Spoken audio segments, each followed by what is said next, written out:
Bonjour à tous, j'espère que vous allez bien.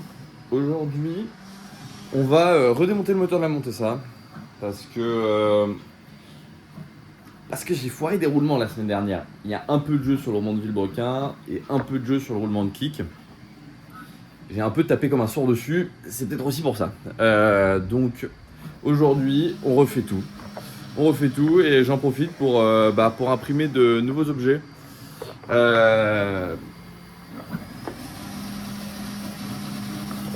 C'est que sur la Montesa, de base, il y a des bouchons pour remplir l'huile côté embrayage et l'huile côté boîte de vitesse. Et en fait, ces bouchons sont fermés et ces deux parties du moteur sont fermées. Donc quand il commence à faire très très chaud et que vous commencez vraiment à l'utiliser, et en fait l'huile commence à suinter par les joints moteurs, ce qui est pas bon du tout. Donc là, j'imprime des bouchons avec la possibilité de pouvoir brancher une durite par-dessus, ce qui fera un espèce d'évent dans la boîte de vitesse.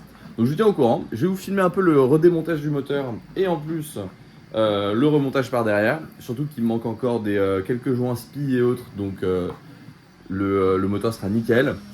Et après, si j'ai de la chance et que ma dernière commande arrive là ce week-end, je pourrais redémarrer la moto. Et ce serait énorme au vu de ce magnifique temps. Ça commençait à faire un peu longtemps que je suis pas venu. Et une semaine, c'est un peu le barouf. Et ça sent l'huile, ça sent une odeur que j'aime bien. Là, ça sent le boulot, la mécanique. Donc ça me donne envie de bosser. Donc on va faire ça. Et la bête est là.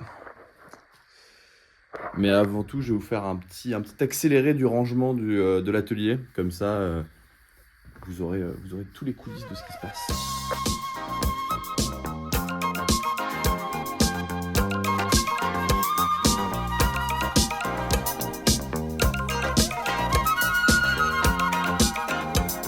Il piano, per favore.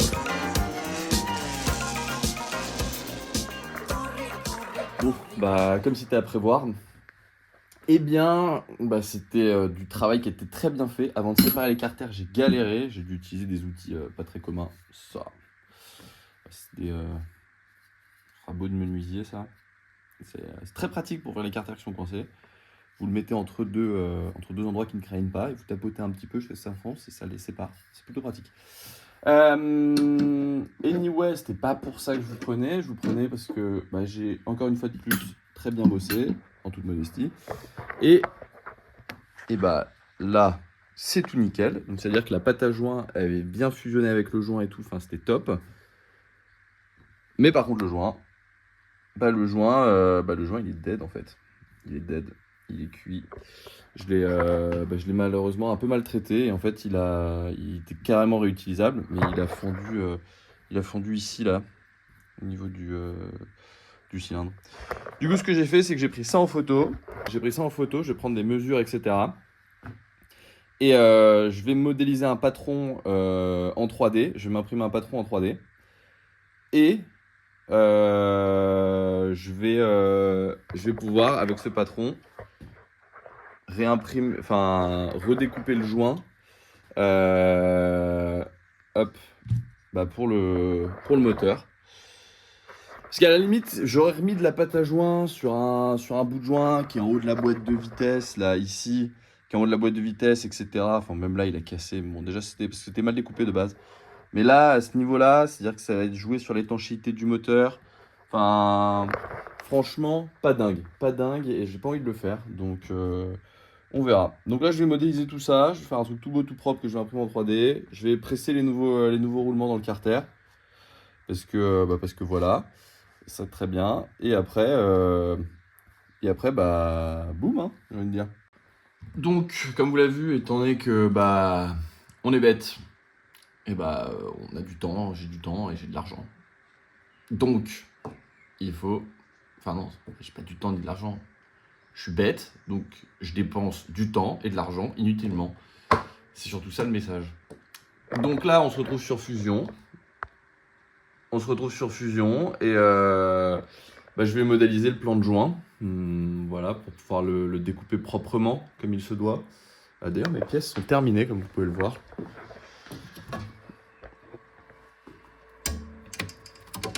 Moment très satisfaisant dans la vie d'un imprimeur 3D.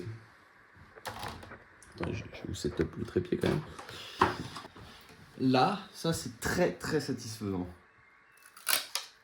Et là, hop, on les enlève un par un, s'ils veulent bien s'enlever.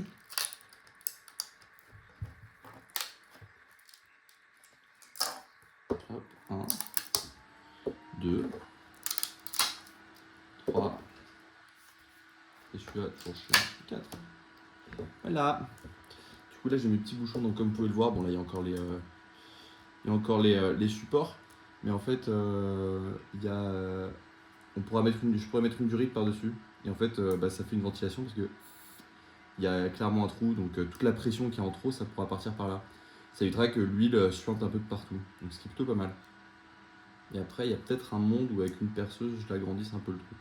Ouais, quoique. Voilà, donc c'est plutôt pas mal. Donc là, je vous embarque dans Fusion pour faire le plan de joint et on va voir ce que ça donne. Hein. Je pense que je vais vous retrouver une fois que ce sera imprimé. Bonjour à tous les amis. Aujourd'hui on se retrouve parce que j'ai bien avancé sur la Montesa. J'ai pas filmé malheureusement parce que beaucoup de galères, ça m'a pris beaucoup de temps. Plus il fait chaud, j'avais plein de trucs à faire, c'était hyper saccadé. Donc j'ai pas pris trop le temps de filmer. Mais néanmoins, tada! Un beau moteur, tout bien fait, etc. Tout propre. Voilà, on voit bien le numéro de série, etc. J'ai replacé là le mécanisme de sélection. Bref, ça marche très bien. Le piston est hyper libre. Bon, là, c'est parce qu'il y a du sopalin, donc ça marche pas. Mais globalement, je suis super content. J'ai pu refaire le joint en rapide pour ce week-end. Donc ça, c'était vraiment super. Et je me suis vraiment amélioré du coup en impression 3D. Parce que pour faire le joint, j'ai modélisé des... comment on appelle ça? Pas des modèles, des pochoirs on va dire. C'est pas des pochoirs, bref. Des emporte-pièces. Voilà, et ça donne ça. En fait, c'est en deux parties. Et en fait, ce que j'ai fait, c'est que j'ai mis le carter à plat comme ça sur le joint. J'ai percé plein de trous dans le carter. Je me suis servi du carter comme guide. Et une fois que j'avais tous les trous au bon endroit sur le plan de joint, et j'ai utilisé ça où j'ai aligné les trous et après j'ai pu découper à l'intérieur pour avoir ce qu'il fallait. Et croyez-le ou non, et je vous conseille cette méthode si vous avez des joints à refaire. Et moi c'est pas la première fois que ça m'arrive. Les joints du marché sont très mal découpés. Il s'avère que j'avais acheté un joint pour une Montesa Kota 247. C'est exactement le même type de moteur. Mais le joint était mal découpé, les trous n'étaient pas aux bons endroits, donc du coup j'ai dû le redécouper, etc. Ce qui fragilise un peu celui-ci. Bon, anyway, là ce qui s'est passé, c'est j'ai un joint qui est nickel chrome, où je l'ai mis, donc on peut voir là, j'ai mis le joint et j'ai mis une fine couche de pâte à joint spécial moteur entre les deux pour que ça ne bouge pas en fait avec le temps. Donc voilà, donc ça c'est top. Qui plus est, je me suis un peu amusé avec mon imprimante 3D. Je voulais sabler mon cylindre et ma culasse. Mais le problème, c'est que je voulais pas sabler l'intérieur parce qu'il est réalisé ce cylindre. Et en fait, j'aurais dû faire ça avant, mais j'ai oublié. Donc je me suis imprimé des petits caches en haut. Je vais voir ce que j'ai cette force. Et en bas. Comme ça, je ne sable pas les plans de joint. Et là, je me suis fait un petit cache pour mettre dans la pipe d'admission et tout. Bon, l'échappement, j'ai perdu patience. J'ai fait le bourrin. J'ai mis du sopalin. Donc voilà, bien avancé. J'ai fait pas mal de choses ce week-end. La Montesa devrait être bien. J'ai reçu les joints SPI de Villebrequin à temps. Ils sont beaux.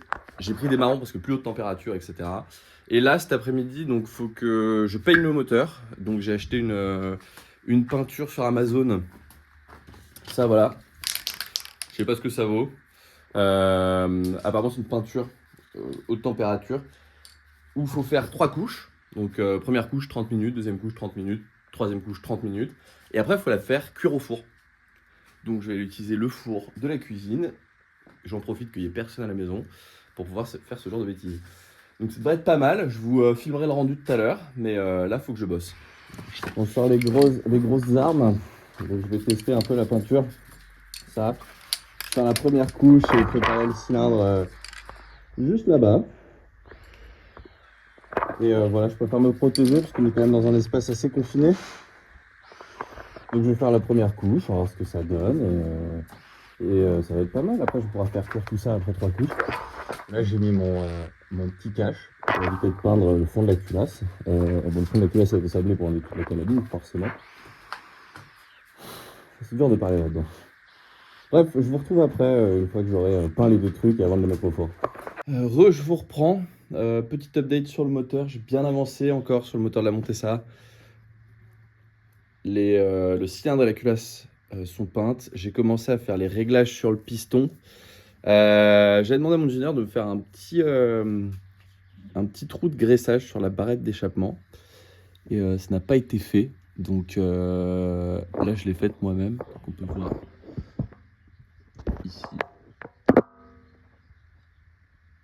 un petit trou de ma conception. Donc ça va être très bien. Là, voilà, donc j'ai commencé à faire les réglages. Là, il faut que je fasse encore l'écartement des segments.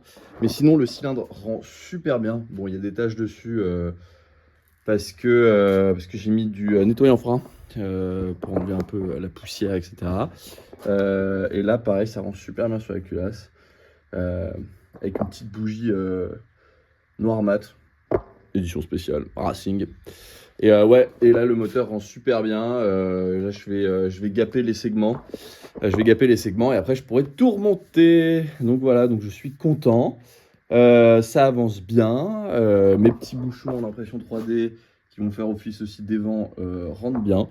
Donc voilà, au global plutôt chouette. Et bah ça avance gentiment. Donc j'espère que j'aurai c'est le moteur d'ici ce soir.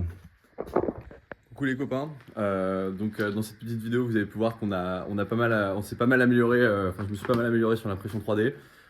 J'ai pu replaquer le moteur, j'ai pu commencer à faire les pistons cylindres, faire les joints, etc.